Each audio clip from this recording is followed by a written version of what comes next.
Welcome back, everybody. We're going to talk about the lymphatics in the axilla, or that is the axillary lymph nodes and their anatomic classification. Of course, all of the lymphatics from the upper limb, right, they drain eventually into lymph nodes in the axilla. In addition to this, it also receives drainage from an extensive area on the trunk too. Some of the adjacent trunk also drains into the axilla. This can include regions of the shoulder, regions in the lower neck, regions in the upper abdomen, especially the upper anterolateral abdominal wall, regions in the upper back.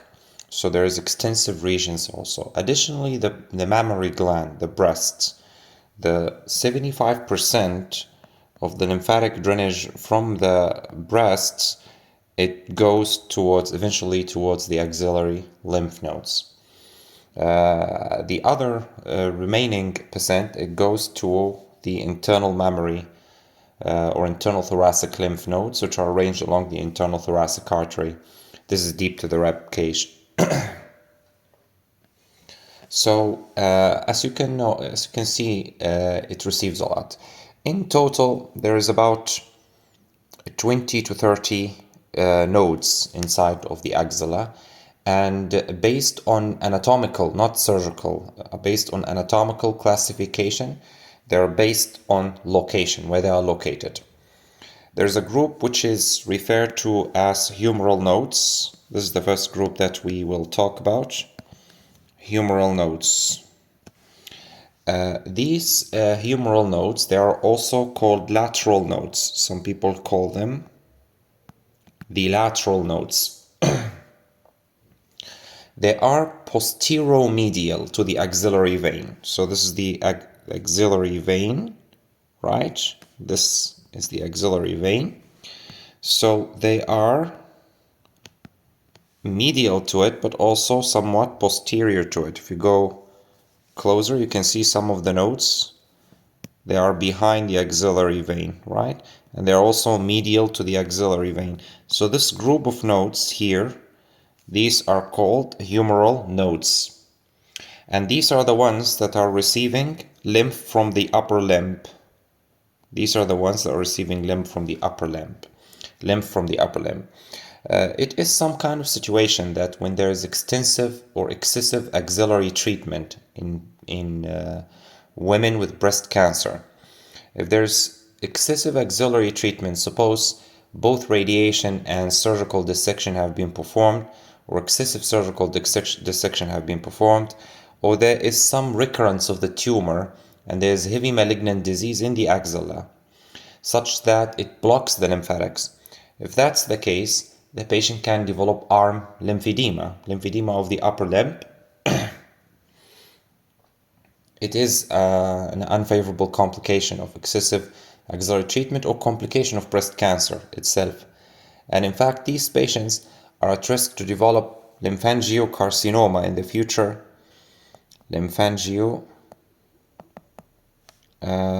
Carcinoma or sarcoma in the future, and this is called Stewart-Travis syndrome. Stewart-Travis syndrome. Anyway, so I brought this up because I want to highlight that the axillary lymph nodes are very important in the lymphatic drainage of the upper limb. The next group is called the pectoral nodes, or the pectoral group, which is also called the anterior group. Pectoral group or anterior group, which is these group of nodes. They occur along the inferior margin of pectoralis minor muscle, right? Or you can call it lateral margin of this muscle. So if we can zoom in to look at them. So this is pectoralis minor, right?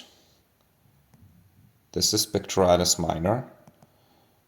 And this is its inferior margin or lateral margin. And this is the pectoral group. So there are a few nodes that are located along the inferior margin of this muscle. and they are also arranged along the course of the lateral thoracic artery or vessel. Remember that vessel, which was a branch of the axillary artery, right? They tend to be, that's the vessel, here it is, along the lateral thoracic artery and vein, which accompanies the artery as well, right? This group of lymph nodes, they receive drainage from the abdominal wall, right? And also from the adjacent chest wall, and of course from the breasts. Is that right? There's another group of nodes which are called simply the posterior nodes. They are called the posterior nodes, or otherwise known as the subscapular nodes. Right? That's the third group. So we've talked about humeral, we've talked about pectoral, and now we're going to talk about the subscapular or posterior nodes, which are this group of nodes here. Right? They're going way behind posteriorly onto the posterior axillary wall. And of course, they are linked or associated with the subscapular blood vessels, and they drain the posterior axillary wall. And also they will receive, because they are posterior, they receive lymph from the shoulder and from the neck region and also from the back. Then you've got central nodes, right? This is the fourth group. Central nodes. These are embedded within the axillary fat, and they receive efferent lymphatics or tributaries from the humeral, subscapular, and pectoral nodes that we've talked about. So they take lymph from all of the other nodes that we've talked about: pectoral, humeral, and posterior. Then you've got the apical nodes, which are way up in the apex of the axilla. These are called apical nodes, and these are the most superior ones, and they drain all of the others they receive from the central nodes. So eventually this is the ultimate node station or group that takes all of the lymph from the others, other groups. Is that right? Then efferent vessels from this group of lymph nodes, which is the apical group of lymph nodes. There's also one here group called infraclavicular nodes. They also drain into this apical node. And then this apical node sends a lymph trunk, or a big lymph vessel, you can say. This is called the subclavian lymph trunk, which is this one highlighted here. I don't know if you can see this clearly.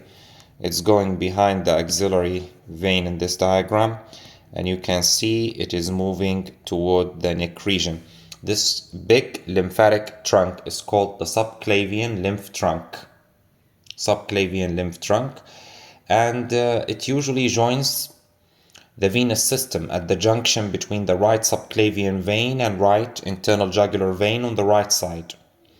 But on the left side, so this is the right side, on the left side it will usually join the thoracic duct first before entering into the same region at the confluence between the internal jugular vein here and the subclavian vein. Of course, these two veins, they merge together and form the brachiocephalic veins. There's left one and right one, which then they merge also, and they form the superior vena cava.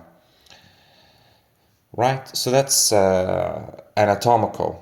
Surgically, the lymph nodes in the axilla are basically divided into three levels. Level 1, level 2, level 3. So there are three levels.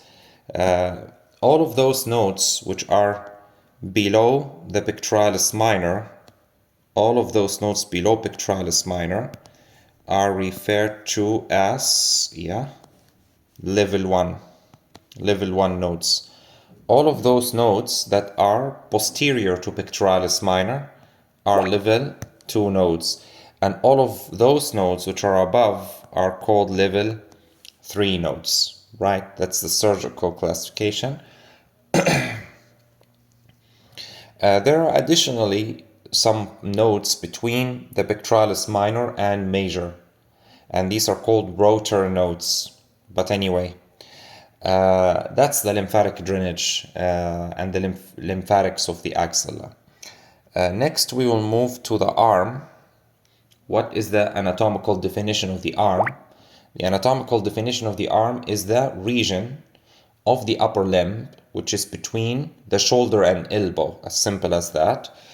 To be more precise, it is the region that extends from the lower border of pectoralis major anteriorly towards the elbow, and the lower border of teres major posteriorly and to the elbow. That is from the end of the axilla toward the beginning of the forearm at the elbow joint. This is the anatomical definition. The arm itself, if you take a cross section within the arm, it has two compartments, right? So the humerus is somewhat triangular in its midsection, and it contains intermuscular septa attaching to it. There's a medial one and there's a lateral one. And then they will merge with a deep fascia which is covering the arm like a sleeve or like a sock. So that's whatever is posterior to that, that's the posterior compartment, which contains one muscle, triceps, and whatever anterior to that is the anterior compartment, which contains about three muscles, brachialis, coracobrachialis, and biceps brachii. Right? The bones, if you want to talk about that in more details, the only bone there is the humerus. The humerus is the skeletal support framework for the arm. And of course, most large muscles of the arm, they insert into the proximal ends of the two bones of the forearm, which are the ulna and the radius. We've talked about the proximal part of the humerus in earlier lectures. We are now wanting to talk about the distal part, the shaft and the distal part of the humerus. As I've told you, in cross-section, the humerus is triangular, with the apex of the triangle pointing forward, pointing anteriorly. So it would have, because it's triangular, it's going to have three borders, right? And three surfaces. So that's an anterior border. This is of course, this is supposed to be, this is trochlea, so that's medial. This is the medial border, and this is the lateral border. And two surfaces. Here's the anterolateral surface. Here's the this is anteromedial surface, and that's anterolateral surface, and that's posterior surface. So the anteromedial and anterolateral surfaces and the anterior border are facing the anterior compartment, whereas the posterior border is facing the posterior compartment. Right? If you look at the posterior surface of the humerus, it is marked on its superior aspect by a linear roughening for the attachment of the lateral head of the triceps brachii. It's not shown in this diagram, but trust me that there is a roughening on the upper back of the humerus, and this is for the lateral head of the triceps brachii. And this line actually, it begins just below the surgical neck and passes diagonally across the bone towards the deltoid tuberosity that we've seen previously.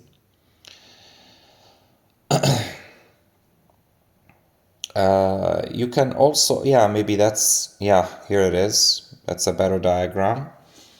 You can see that this is the line that I was talking about, which is for the attachment of the lateral head of the triceps brachii.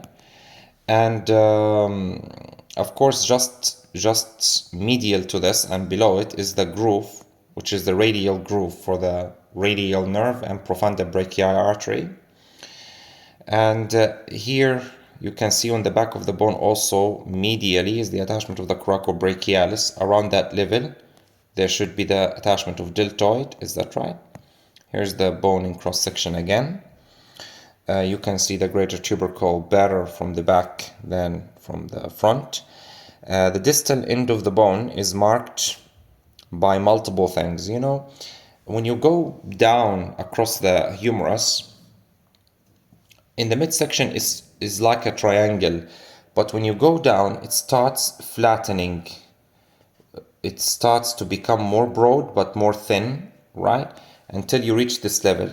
If you take a cross section at this level, it will look like it's dumbbell shaped.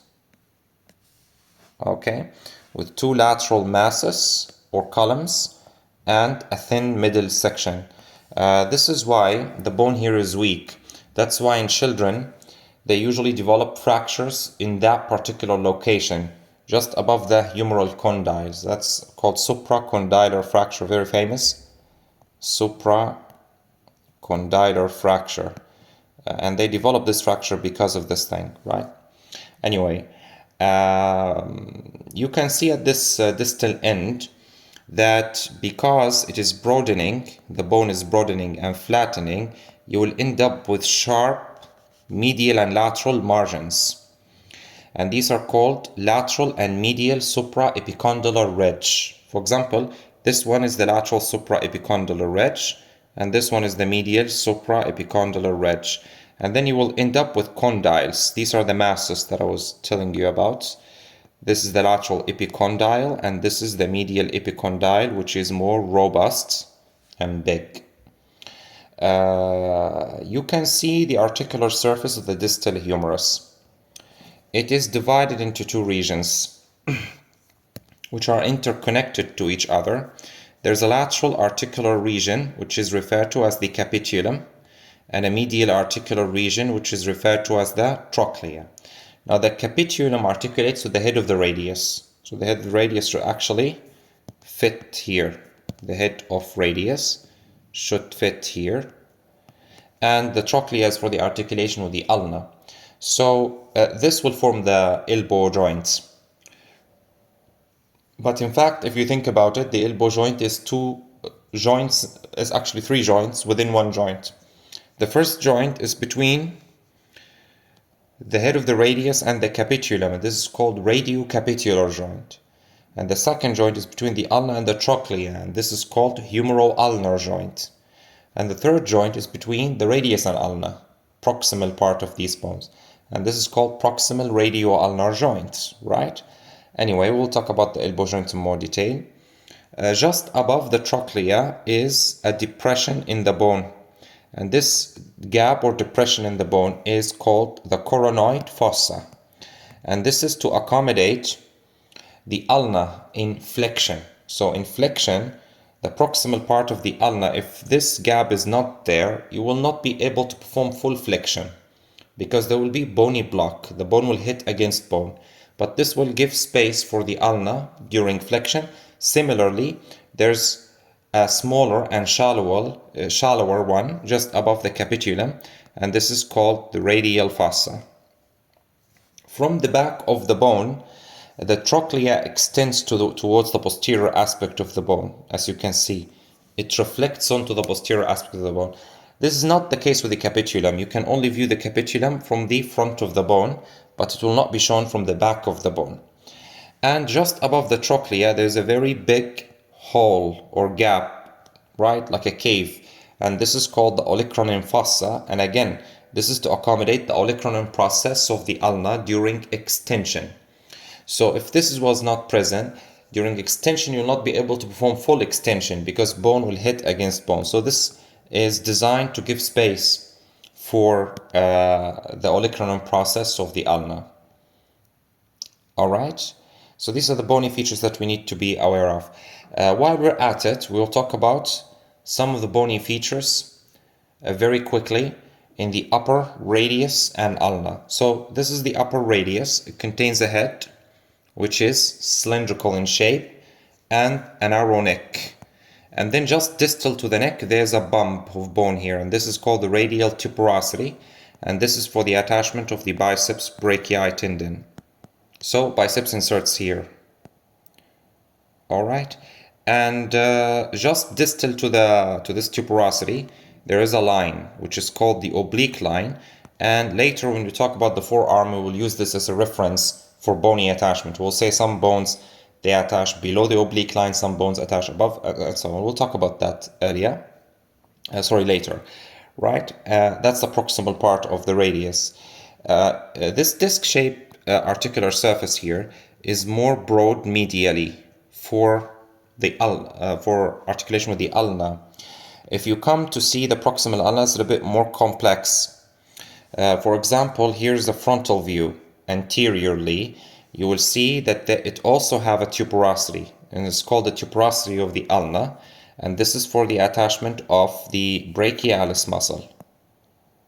Okay, brachialis. So remember, brachialis inserts onto the tuberosity of the ulna, but biceps brachii inserts onto the tuberosity of the radius. You can also see this articular surface, which is concave like this, and this is for the trochlea of the humerus to accommodate the trochlea. So it kind of hooks onto the trochlea. There's yet another articular surface or notch here on the side. You can view it only from the lateral aspect, and that is for the radial head, right? And this is called radial notch of ulna.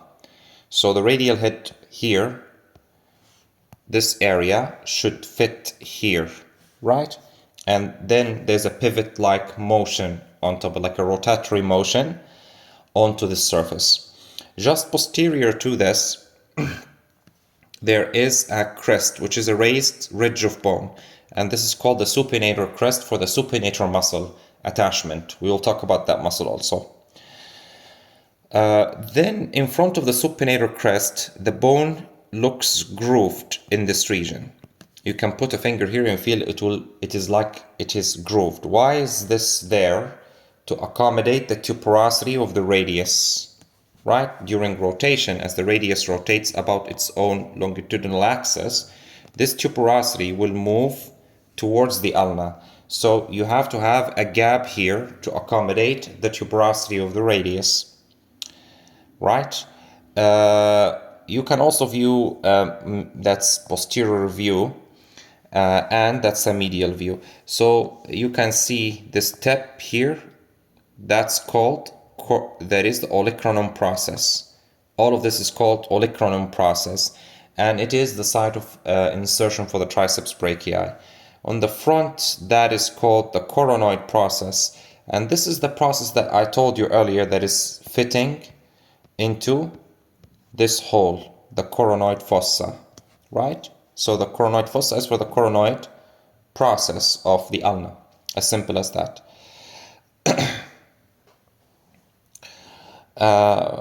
There is also from the posterior aspect, you can see there's roughening of bone here for the attachment of a muscle called anconeus. I'll also tell you about that.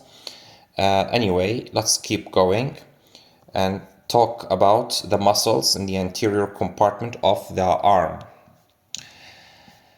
As I've told you, generally there are three muscles. The anterior compartment of arm contains three muscles: the coracobrachialis, the brachialis, and the biceps brachii, which essentially is having two heads. Let's talk about the coracobrachialis first, because it's the simplest.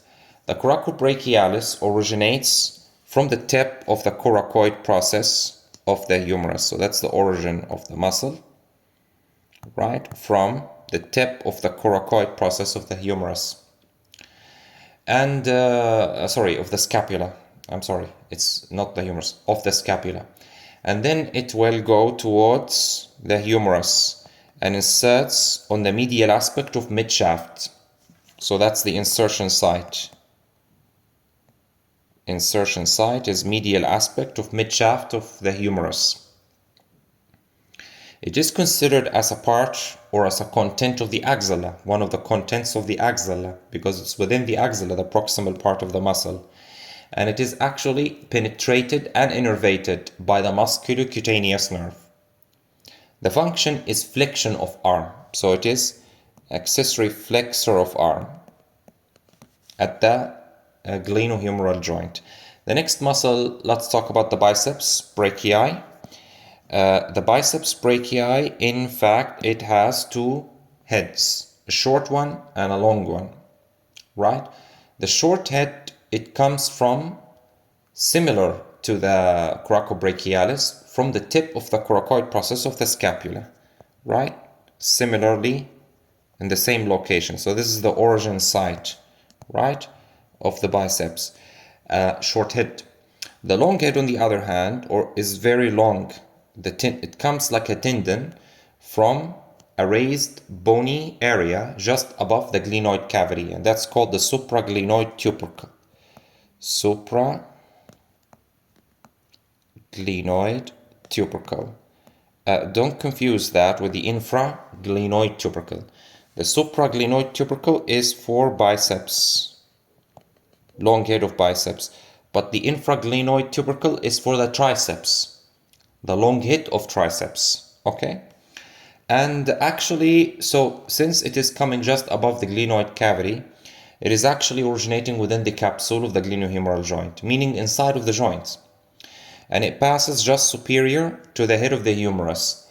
And actually, this is an important function because it stabilizes the head of the humerus against the glenoid cup. Right? So it's an additional factor that provides stability to the glenohumeral joint, which is an inherently an unstable structure, right? And that's why it's the most common dislocated joint in the body. And then as it is exiting the joint, it will pass between the lesser and the greater tubercles of the humerus, held in place by the transverse humeral ligament. And as it is leaving, actually there's a sleeve of synovial membrane that is engulfing it or enveloping it. And then, of course, it is going to meet the short head and form the bulk of the muscle belly of the biceps brachii. The tendon of the biceps brachii is somewhat special. And I think we're repeating that, or I think we've already talked about that from its medial side, there is an aponeurosis, meaning a flat tendon coming off of it and covering some of the structures in the cubital fossa. We'll talk about that, the cubital fossa on its own. There's a lecture on it. But the bulk of the tendon actually moves and inserts on the radial tuberosity. The muscle is a very powerful flexor of the forearm at the elbow joint. But also remember, because both heads originate above the level of the glenohumeral joint, they also flex that joint. So they flex the elbow and they also flex the glenohumeral joint, right? And additionally, it's a powerful supinator. There are two muscles of supination, the biceps brachii and the supinator. The more powerful one is the biceps, okay, especially if the elbow is already flexed. The innervation, similarly, musculocutaneous nerve. Actually, if you want to know some details, the coracobrachialis, for example, we said that it's innervated by musculocutaneous nerve. Exactly what root values that are receiving is C5, C6, and C7. But biceps is receiving C5 and C6, not receiving C7. Okay? So coracobrachialis actually receive the C7 root, but not biceps. That's what I wanted to say. The brachialis, on the other hand, it's deeper to the biceps, and it originates from the front of the humerus. That is, the medial, anteromedial, anterolateral surfaces of the humerus. And then, and of course, the adjacent intermuscular septi as well. So if we go back to the previous diagram to show you where exactly it is coming from, highlighting this region. So it is actually coming from all of this region, anterolateral surface, anterior border, anteromedial surface, all of these region, right? And also the adjacent intermuscular septa, the medial and lateral intermuscular septa here.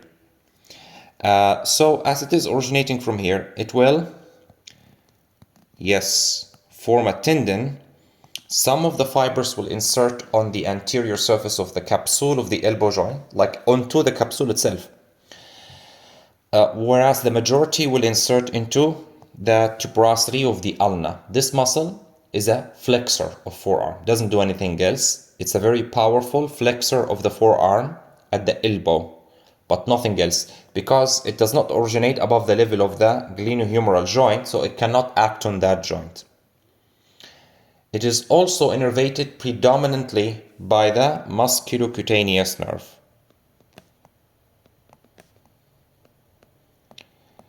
Predominantly receiving C5, but mainly C6 fibers. Also, the lateral part of the muscle, some of the lateral part of the brachialis receive fibers from the radial nerve. So this muscle has double innervation, And this radial nerve innervation gives C7 fibers to the muscle, right? So you can say coracobrachialis receives C7, but from the musculocutaneous nerve.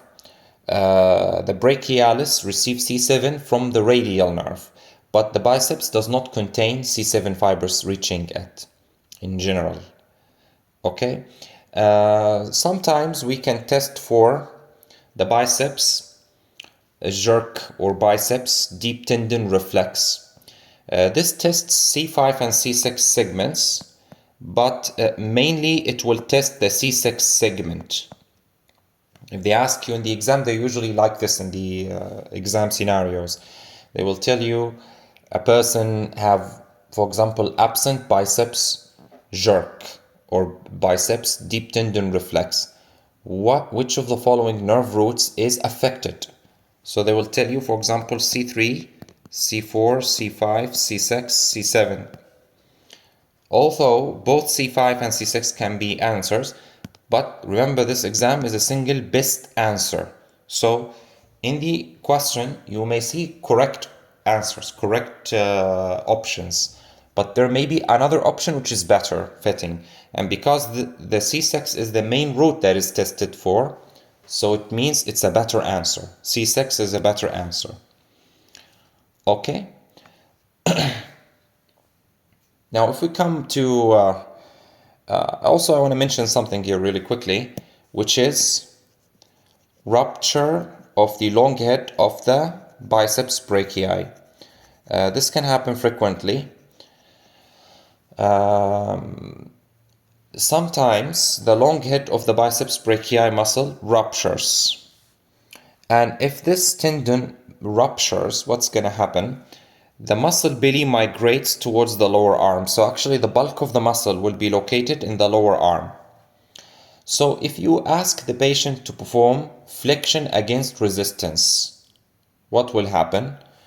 A weird situation will happen, right? So this is the arm, right? The usual thing, the bulk of the biceps will be in the upper arm, mid and upper arm.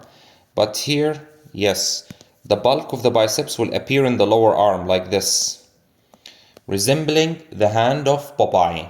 Popeye, remember the cartoon character Popeye, right? Right, that's the thing about the one that is eating spinach and then he gets a big muscle. Yeah, that's the rationale behind naming it like this. Sometimes it doesn't need anything, like it doesn't require any treatment, but at other times you can still repair that. Of course, surgical repair can still be performed. Anyway, let's move to the triceps. The triceps is the only muscle of the posterior compartment, and it contains 3 heads. The long head originates from the infraglenoid tubercle. We've already talked about that. That's the long head here. So it is coming from a hidden area here, infraglenoid tubercle of the scapula. The medial head, it comes from the posterior surface of the shaft of the humerus below the level of the radial groove. So if that's the radial groove, right, this is the origin of the medial head.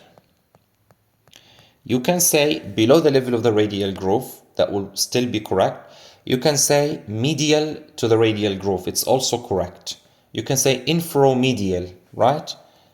The area of origin is posterior surface of humerus, infromedial to radial groove, right? Simple as that. Infromedial to the radial groove. That's the medial head. The lateral head, that's why they call it medial, right? Because it's medial to the radial groove. The lateral head, it comes also from the back of the humerus, but above or lateral to the radial groove, right? So this is the lateral head of the muscle, which is cut here to reveal the medial head. Otherwise, you'll not be able to see the medial head. So it means that what? What does this mean? Of course, we know that the radial nerve move here, right? Also, okay, let's make it more clear. Right, that's the radial nerve. The radial nerve is moving here.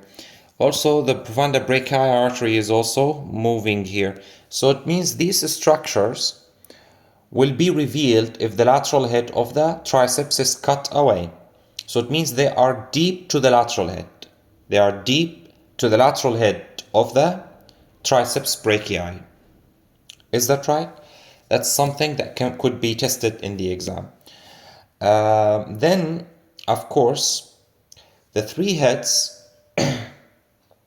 they converge to form this one tendon.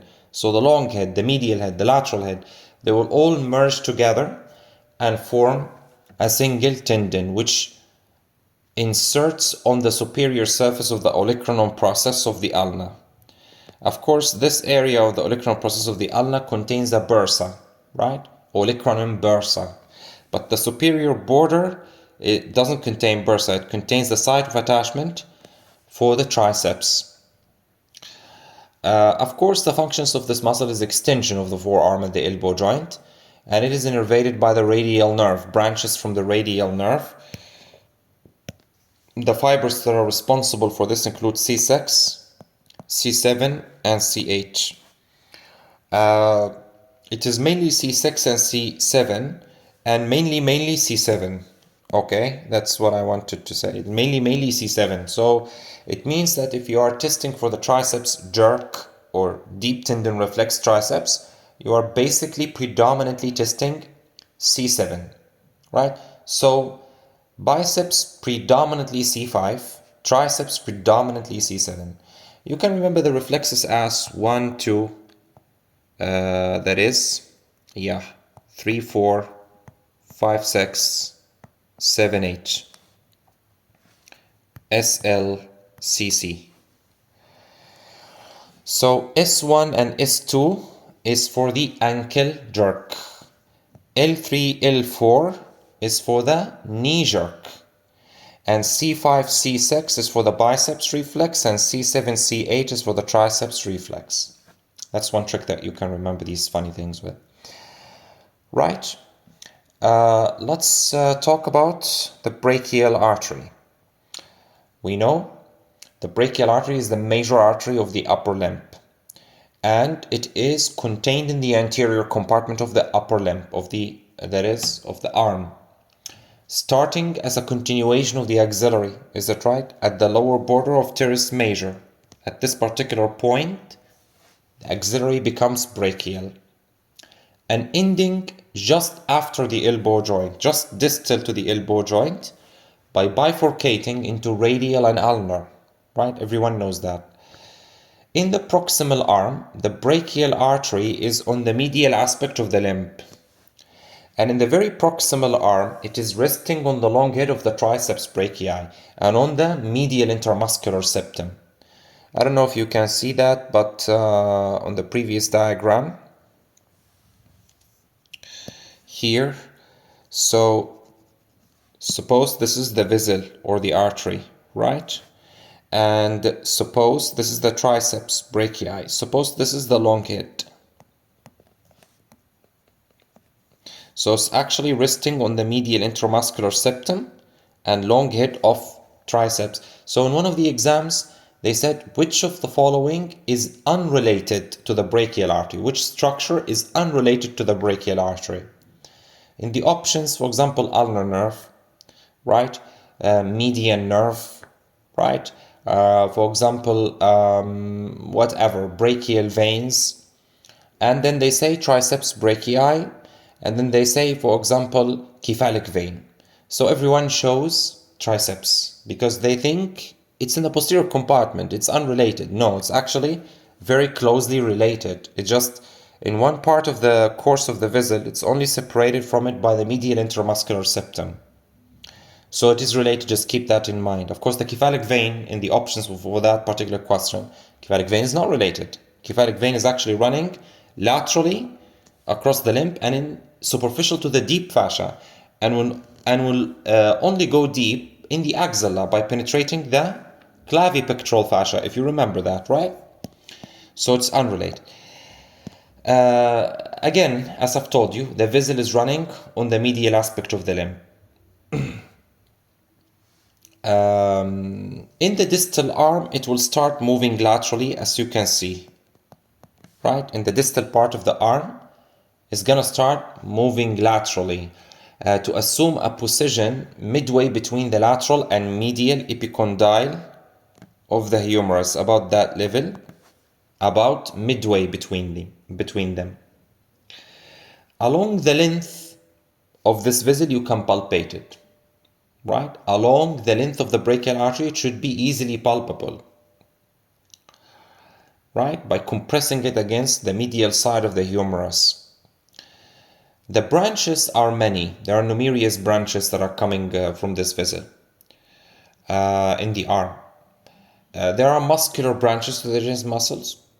There are two ulnar collateral arteries and the profunda brachii artery and a nutrient artery to the humerus. So if you can see here the branches, right? Let's talk first about the profunda brachii. The profunda brachii is the largest branch and it is the earliest branch from the vessel. And it immediately passes into the posterior compartment of the arm through the triangular interval alongside the radial nerve. Both of them, they will pass through this interval, and both of them, they will pass in the radial groove, right? Good. So they are both deep to the lateral head of the triceps. The branches from this vessel, the profunda brachii artery, they supply the adjacent muscles and they anastomose with the posterior circumflex humeral artery. Do you see this anastomosis here? There's an anastomosing vessel here with the posterior circumflex humeral artery, which is supplying the glenohumeral joint, if you remember. It's a branch from the third part of the axillary. Then what will happen? The vessel will split and terminate here. It will terminate by dividing into two collateral branches that contribute to an anastomosis around the elbow joints. As you can see in the diagram, these two collateral branches include the radial collateral artery. The radial collateral artery is supplying the lateral arm flap, right? Which is taken sometimes in plastic surgery. Then you have middle collateral artery. So it gives two collateral, radial collateral and medial collateral. The ulnar collateral arteries are two, and they are coming from the brachial itself, right? So there is a superior ulnar collateral and an inferior ulnar collateral. All of these collateral vessels anastomose with the other vessels, right? For example, from the radial artery, there is a radial recurrent artery, which is contributing to this anastomosis. From the ulnar artery, there are two collateral, recurrent collaterals, anterior ulnar recurrent artery and posterior ulnar recurrent artery. Now usually, and not in all of the times, the posterior ulnar recurrent artery is the one that anastomoses with the superior ulnar collateral. And the anterior one is the one that is anastomosing with the inferior ulnar collateral. All of these vessels makes a network around the elbow joint to supply the elbow joints, right? The veins, I think we've already taken a good look at them. There are paired brachial veins which are passing on either sides of the brachial artery, right? I don't know if you can see that clearly in the diagram, but if we zoom in, I think it's clear. So here's the brachial artery in the middle, and there are two brachial veins moving along with it, and they receive tributaries that accompany the branches of the artery, and they are named accordingly. In addition to these deep veins, there are two big superficial veins, subcutaneous veins, the basilic vein and the cephalic vein, right? We've already talked about them, but we will repeat again as revision. The basilic vein, it is on the medial aspect and it's passing vertically upwards and in the distal half of the arm, somewhere in the distal part of the arm, it's going to penetrate deep fascia, right? And now it's deep, it's moving deep in relation to the brachial artery. And then, of course, at the lower border of teres major, it becomes axillary, being anteromedial to the axillary artery, within the axilla. On the other hand, the cephalic vein is on the lateral side, but the cephalic vein will always, along the arm, will always be superficial. There is not deep to deep fascia. And then once inside, once at the anterior axillary wall, it will turn deeply, penetrate the clavipectoral fascia, and drain in the axillary vein in the axilla, right?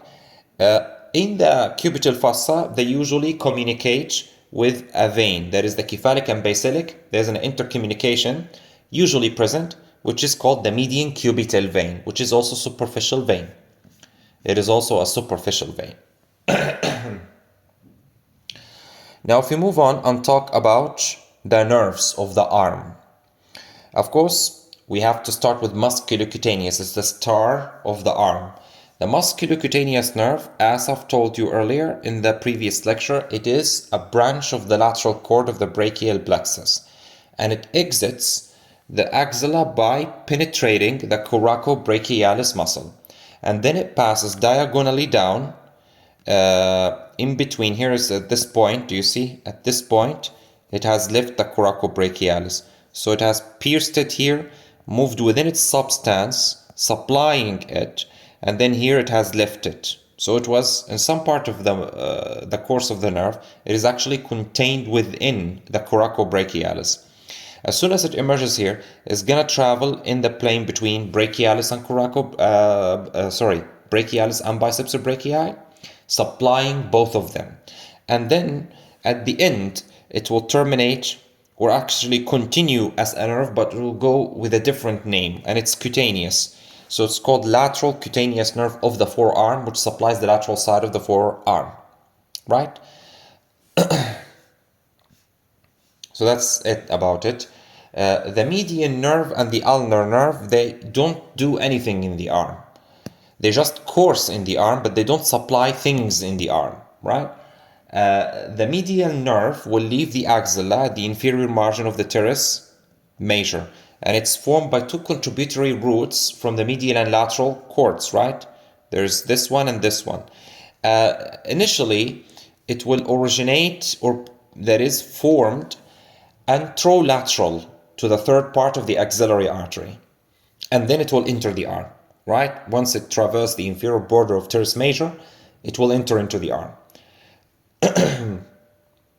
In the proximal region of the arm, the nerve is lateral to the brachial artery here, right? So it is lateral at first in the proximal region of the arm. In more distal regions, it is going to cross the vessel anteriorly. So at this region, it is crossing anterior to the brachial artery.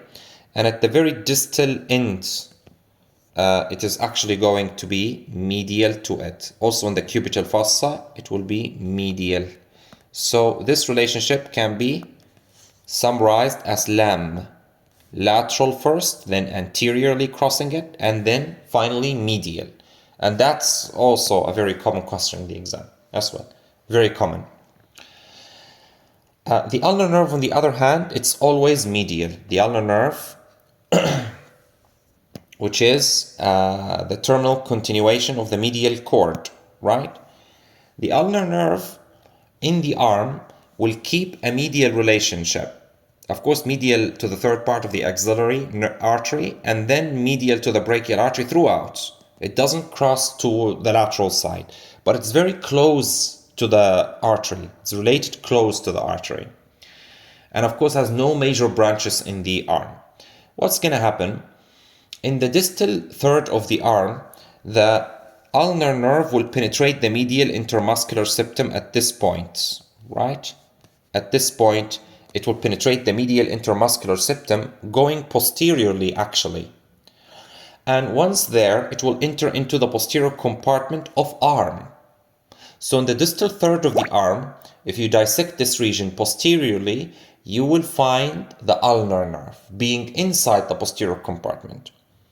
From there, it's going to move behind the medial epicondyle. That's a very famous relationship at a fibro-osseous tunnel here called cubital tunnel.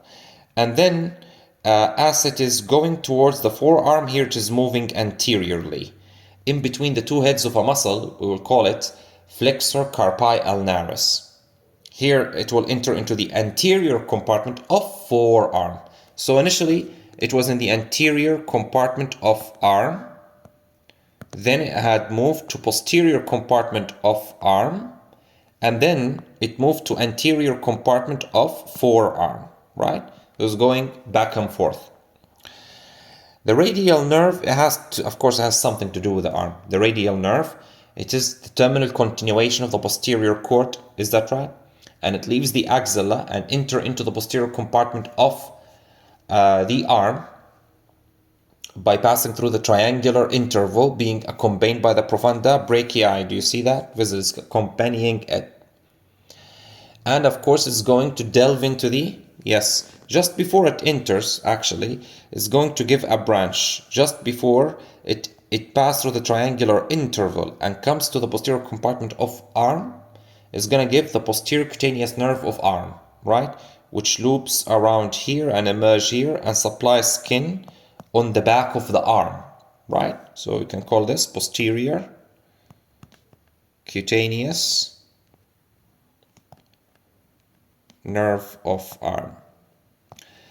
And then surely as the radial nerve passes diagonally downward from medial to lateral across the radial groove deep to the lateral head of the triceps brachii, it is going to pass anteriorly, piercing the lateral intermuscular septum at this point, right? Lateral intermuscular septum is gonna actually penetrate it here and move where? To the anterior compartment of arm. Can you believe that? Right? Let me just show you where it is going. It will appear here. Do you see this? That's the radial nerve. It will appear in the anterior compartment of arm and move anterior to the lateral epicondyle. It's being anterolateral to the humerus at this location. Anterolateral. We'll talk about the rest of the course in the forearm lecture, but it's just, of course, here, it's just lateral to the lateral cutaneous nerve of forearm, which is what? Which is the continuation of the musculocutaneous nerve. Is that right? In the arm, the radial nerve has numerous muscular and cutaneous branches. Muscular branches would include those to the triceps, also to the brachioradialis, a muscle of the forearm. We'll talk about that. And also it will give to the extensor carpi radialis longus. So remember, what are the muscles which are supplied by the radial nerve itself before the radial nerve divide into superficial and deep branches? Because be careful here. Do you see? At this point, the radial nerve will divide into this branch, which is called superficial radial nerve, and this branch, which is called deep radial nerve. Now, this one, the superficial, is mainly sensory, and this deep one is predominantly motor. I'm saying, what are the muscles which are supplied by the radial nerve before it divides into these two funny things? The triceps brachii, the brachioradialis, and the extensor carpi radialis longus. Again, let me write those. Muscles supplied by radial nerve before radial nerve divides. Number 1, triceps brachii. Number 2, brachioradialis. Number 3, extensor carpi radialis longus. Please note that, okay? Write it down. These are the muscular branches. One of the muscular branches is very funny. One of the muscular branches has a funny story. The muscular branch to the medial head of the triceps brachii. There is a muscular branch to the medial head of the triceps brachii. This comes from the radial nerve before it enters into the posterior compartment of arm. Look, it's very funny. I don't know if it's showing here. Yes, it's showing here. Do you see? Look, there's a branch which is given here. That's a muscular branch. This branch actually goes alongside the ulnar nerve, side by side along the ulnar nerve. So it's actually passing here. If I can draw it here, this nerve is actually passing. It's coming from the radial nerve before the radial nerve enter into the posterior compartment, and it's moving along the ulnar nerve with it, closely with it, and then it ends up here. It ends up showing here. Do you see it? And this is going to supply the medial head branch to the medial head of the triceps brachii muscle. Okay, sometimes this branch also supplies another muscle, which is called the anconeus. I will talk about that, don't worry. Cutaneous branches, which comes in the posterior compartment of arm, include, one of them is the inferior lateral cutaneous nerve of arm. This one, inferior lateral cutaneous nerve of arm, and the posterior cutaneous nerve of the forearm. This is going to supply the back of the forearm. This nerve, the posterior cutaneous nerve of forearm, when it originates from the radial nerve here, it is going to penetrate through the lateral head. This is actually the lateral head in cut section. The lateral head of the triceps brachii. And after it passes through it, it's going to emerge here and continues. It becomes subcutaneous and continues and supplies the posterior surface of all of the forearm. Is that right? Also similarly, by the way, the inferolateral cutaneous nerve of arm also penetrates the lateral head of the triceps, trying to dig its way towards the subcutaneous region. Okay, so that's what we need to know, I think, about the radial nerve inside. A few things. There's a special two notes, clinical notes, that I would like to add here. One note is Struther ligament. Struther's ligament. Be careful, Struther ligament is not the same as Struther arcade. It's a different thing. But anyway, Struther's ligament is an abnormal band. It's an abnormal band which should not be there. It's a fibrous band that arises usually from the anterior aspect of the humerus, beneath which the median nerve passes, and usually inserts into the medial epicondyle. So actually this is the median nerve. The Struther ligament could be like this, right? And it can compress the median nerve and cause median nerve lesion in the arm. Another note that I would like to add is the, Holstein-Lewis fracture. Holstein-Lewis fracture, which is a fracture of the, by definition, what's the definition of this fracture? It's a fracture of the distal part of the humerus, distal third of the humerus, which is displaced, and it entraps the radial nerve. Right? That's the definition of Holstein-Lewis fracture. Means a fracture of the humerus, usually of distal part of the humerus, and it is entrapping the radial nerve inside of it. Okay, so that can be, definitely, it can be a question in the exam. If the radial nerve is injured in the arm, basically all of its functions in the forearm will be lost. All of the functions in the arm will be lost. In the forearm also. In the forearm, if there's a such proximal lesion, the radial nerve, both wrist drop and finger drop will occur because the radial nerve supply extensors of the forearm. But be careful, there's difference. Now, do you see here? I've told you earlier that the radial nerve supplies some of the muscles like extensor carpi radialis longus. The deep branch of the radial nerve also supply one additional muscle, which is called extensor carpi radialis brevis. These two muscles, the extensor carpi radialis longus and brevis, they do not extend the fingers, but they help with extension of the wrists. Okay? So it means what? It means that, look carefully, if the radial nerve itself is injured, all of finger extensors will be paralyzed, right? But also, these two muscles will also be paralyzed, the extensor carpi radialis longus and brevis.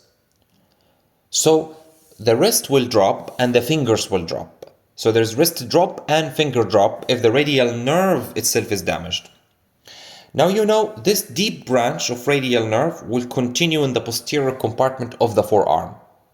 And here it will be called PIN, or posterior interosseous nerve, which is purely motor. It doesn't do anything that is sensory except proprioceptive input from the wrist joint, but no cutaneous sensations at all coming from PIN. Now, suppose PIN is damaged.